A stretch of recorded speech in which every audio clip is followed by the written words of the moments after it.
پورا معافی کا مہینہ ہے کہ دوزخ کے دروازے بند ہو جاتے ہیں، جنت کے دروازے کھول دیے جاتے ہیں، شیطان قید. اب دیکھتے نہیں نمازی کیوں بڑھ جاتے ہیں رمضان شریف میں؟ کہ وہ نامراد قید ہو جاتے. تو کسی کو زنجیروں میں باندھا ہو وہ چل تو نہیں سکتا، چھوڑ دو زنجیریں تو چل پڑے گا. تو اللہ تعالی ہم سب کی حفاظت فرمائے. کوئی دعویٰ نہ کرے، لیکن جو تھوڑا سا غفلت میں ہوتا ہے تو ایمان کمزور ہوتا ہے، انہوں تو شیطان بن کے جامع نہیں دینے. جمعے جاواں گے، جمعے کئی جمعہ بھی نہیں پڑھتے، عید تے جاواں گے، کوئی عید بھی نہیں پڑھتا. یہیں یہ ایک نگینہ سینما کے مالک نے بیان کروایا تھا اور اس نے بعد میں اس سینما کو گرا دیا. آج کل وہ کینیڈا میں ہوتا ہے. تو وہ سینمے کا جو تھا نا مینیجر، وہ میرے پاس آیا، کہا مولانا آج میں پہلی نماز پڑھی ہے. وہاں ہم نے مغرب کی نماز پڑھی، اس کے بعد بیان ہوا. بیان کے بعد وہ اتنا ہنگامہ ہوا کہ رش بہت تھا تو وہاں نماز پڑھی نہیں جا سکے. ہم نے کہنے لگا میں چل رہا تھا میرے ساتھ ساتھ، مولانا آج میں پہلی نماز پڑھی. میں نے کہا کیا مطلب؟ کہا جی یہی کہ آج زندگی دی پہلی نماز پڑھی. ہوگا راؤنڈ اباؤٹ 40-45 سال کا. میں کہا پہلی نماز؟ ہاں جی پہلی نماز. جمعہ پڑھے؟ نہیں کدی نہیں. عید؟ نہیں کدی نہیں. آج پہلی نماز تواڈے پیچھے پڑھی ہے. شیطان جب قید ہوتا ہے تو زنجیریں کھل جاتی ہیں تو نمازی بڑھنا شروع ہو جاتا ہے. اس کے بعد جو گھٹتے ہیں نا تو شیطان کی وجہ سے نہیں، اپنی عادت اور سستی کی وجہ سے. پہلے 2-3 دن بڑا جوش ہوتا ہے، پھر اس کے بعد گھٹتے ادھے کو پھر نکل جاندے ہیں، ادھے رہ جاندے ہیں. تو تراویح میں بھی پہلے پوری مسجد بھرے گی، پھر ایک صف جائے گی، پھر دوسری جائے گی، پھر تیسری جائے گی. تو بھائیو یہ رمضان آ رہا ہے، دیکھو میں ہاتھ جوڑتا ہوں، نماز 5 وقت سارا سال فرض ہے، لیکن روزے کی برکت سے کیا ہوتا ہے؟ شیطان قید ہو جاتا ہے تو وہ سارے بھاگے بھاگے آ رہے ہوتے ہیں. اللہ سے مانگ لو اس رمضان میں کہ یا اللہ ایسی توفیق دے کہ موت تک نماز نہ چھوٹے. رمضان میں بہت سے لوگ رشوت لینا چھوڑ دیتے ہیں کہ نہیں جی ہن رمضان شریف آ گیا. رمضان شریف بھی تو آیا ہے، لیکن اصل میں شیطان قید ہوا ہے تو اب کہہ رہے نہیں ہوں رشوت نہیں لینی، مہینے بعد لواں گے. ڈنڈی مارنے والا کہتا ہے نہیں صحیح تولنا ہے، پھر رمضان تو بعد کٹھی کسر کر لواں گے. وہ کیا وجہ ہے پیچھے؟ ایک تو رمضان کی برکات ہیں، اور ایک شیطان کا قید ہونا ہے، اور ایک جنت کے دروازوں کا کھل جانا، دوزخ کے دروازوں کا بند ہونا، اللہ کے عرش کا پہلے آسمان پہ مستقل ڈیرا ڈال دینا، اور پھر اعلان کرنا ہے کوئی بخشش چاہنے والا ہے، کوئی معافی مانگنے والا ہے، کوئی توبہ کرنے والا ہے، کوئی جنت مانگنے والا ہے، کوئی دنیا مانگنے والا، آؤ مانگو.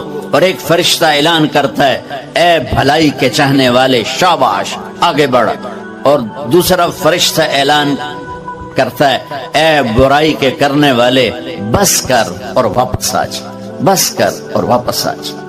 رمضان کا مطلب ہے جل جانا، رمضان کے لفظ کا مطلب ہے جل جانا. جلنے کا مطلب کیوں ہے اس میں؟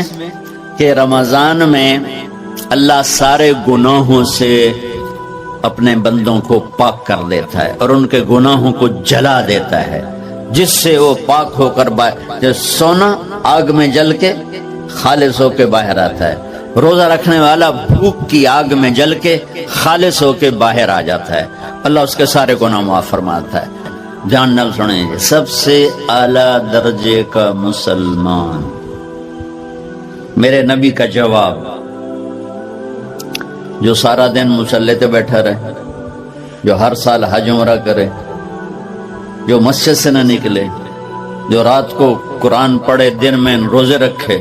نہیں، سنو غور سے سنو، من سلم المسلمون لسانہ ویدہ،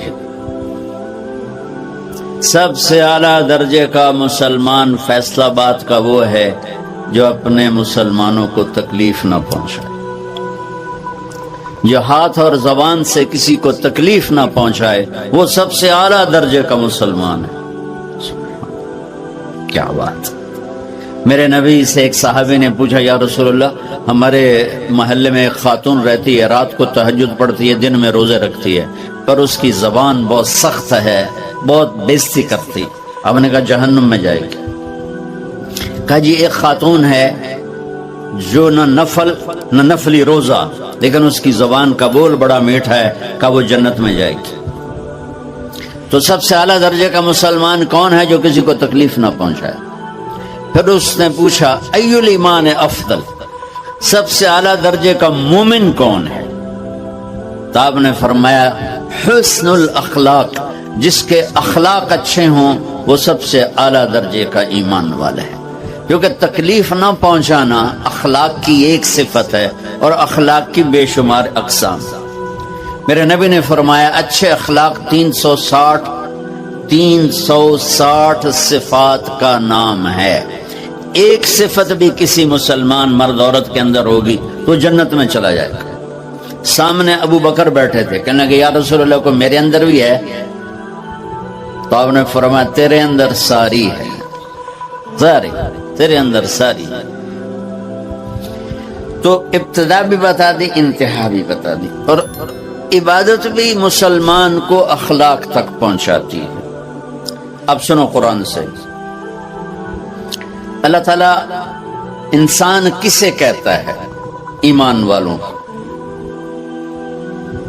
ان الذین کفروا من اہل الکتاب والمشرکین فی نار جہنم خالدین فیہا اولئک ہم شر البریہ. سب سے بدترین مخلوق وہ ہے جو اللہ کو نہ مانے، جو اللہ کے دین کو نہ مانے. آپ نے کہا وہ سب سے بدترین مخلوق. تو لا الہ الا اللہ محمد رسول اللہ ہمیں انسانیت میں داخل کرتا ہے. انسان ہے ہی وہ جو لا الہ الا اللہ محمد رسول اللہ کا کلمہ پڑھتا ہو میرے رب کے نزدیک. نماز کیا ہے؟ نماز کیا ہے؟ بول بھائی. ہاں، میرا اللہ کہتا ہے ان الصلاۃ تنہا. اب بھائی نہیں چل رہا.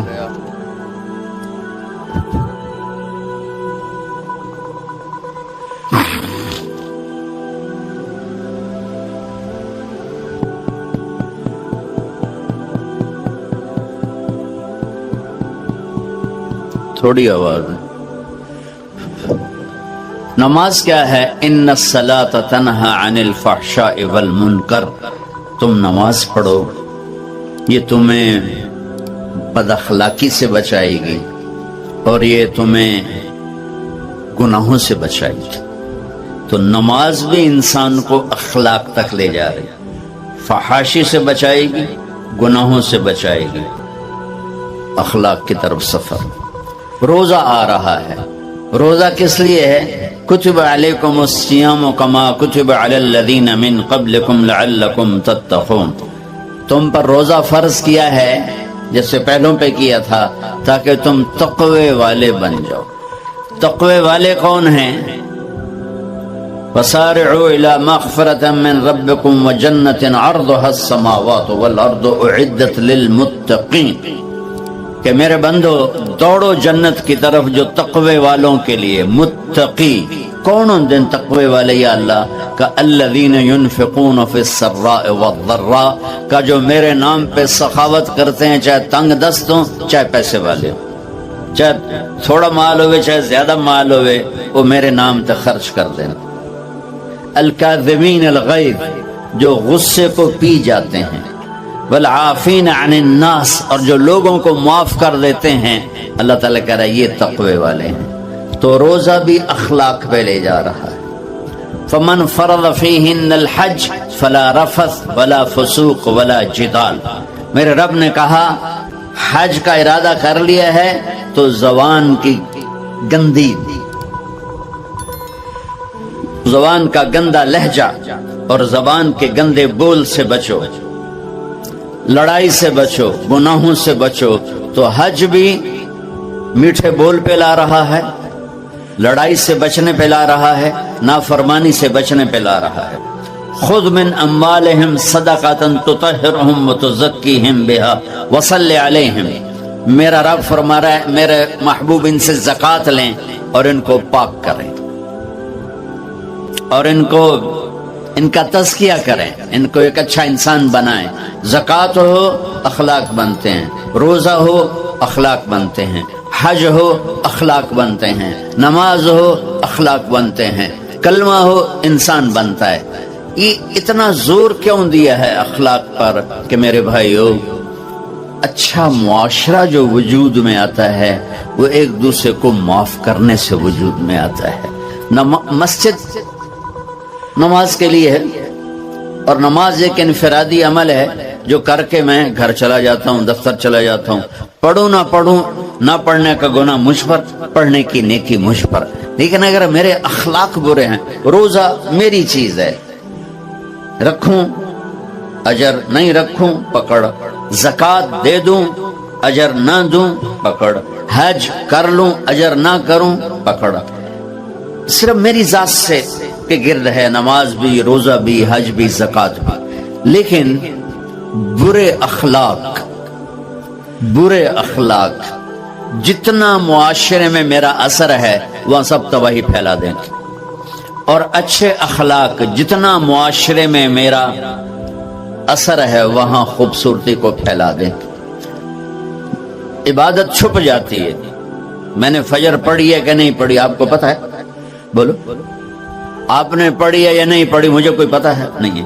لیکن یہاں بیٹھ کے اللہ نہ کرے میں فرقہ واریت کی بات کروں، آپ سب کو پتہ چلے گا کہ نہیں چلے گا کہ مولوی اگلا رہا ہے، اور یہاں بیٹھ کے میں محبت کی بات کروں تو آپ کو پتہ چلے گا کہ نہیں چلے گا کہ یہ محمد مصطفیٰ صلی اللہ علیہ وسلم والے اخلاق بتا رہا ہے۔ تو اخلاق چھپتے نہیں، برے ہوں یا اچھے ہوں، ظاہر ہوتے ہیں۔ اور سب سے زیادہ اس آدمی کا خاندان، جس آدمی کو بدتمیزی کی عادت ہے وہ بیوی کے دل کو برباد کر دے گا، ماں باپ کے دل کو برباد کر دے گا، اولاد کو برباد کر دے گا، دوستوں کو، نوکروں کو برباد کر دے گا۔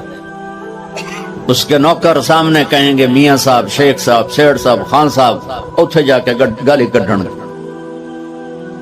اور جس کے اخلاق اچھے ہوتے ہیں وہ اپنے گھر کو خوبصورت بنا دیتا ہے، رشتوں کو خوبصورت بنا دیتا ہے، ملازموں کو خوبصورت بنا دیتا ہے، اپنے کاروبار کو، اپنی زندگی کو، ہر پہلو اس کا خوبصورت ہو جاتا ہے۔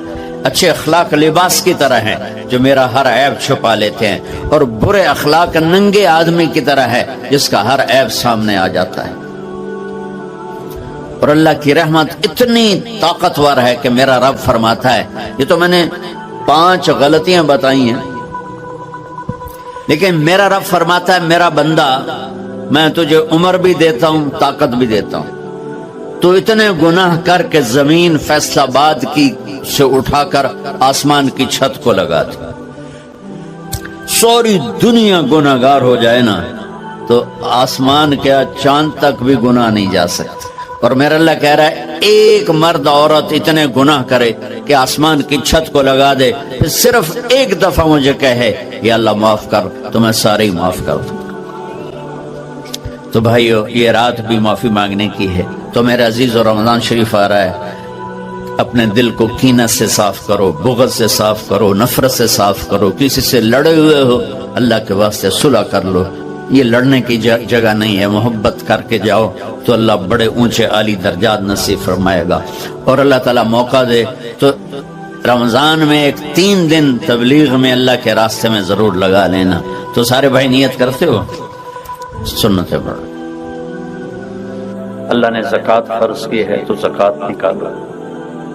اب تو اتنے حالات ہیں کہ متوسط طبقہ بھی زکوٰۃ کا مستحق ہے، اپنے زکوٰۃ سے بڑھ کے نکالو، کیونکہ زکوٰۃ دینے والا بخیلوں سے تو نکل جاتا ہے لیکن سخیوں میں داخلہ اس سے اوپر کرے گا تو 2,500 دے دیا نا 1 لاکھ میں سے، تو باپ پہ بخیل کا لیبل نہیں لگے گا، لیکن سخی کا بھی نہیں لگے گا، اوپر 54 خرچ کر دو تو ایک سٹیپ آپ آ جائیں، سخی بن کے زندگی گزارو۔ لوگوں پہ خرچ کرنے کا مزہ بہت ہے، جوڑنے کے مزے سے زیادہ لگانے کا مزہ ہے۔ تو رمضان آ رہا ہے، خرچ کریں، زکوٰۃ سے بڑھ کر دیں، انتہائی ضرورت مند ہیں ہمارے لوگ۔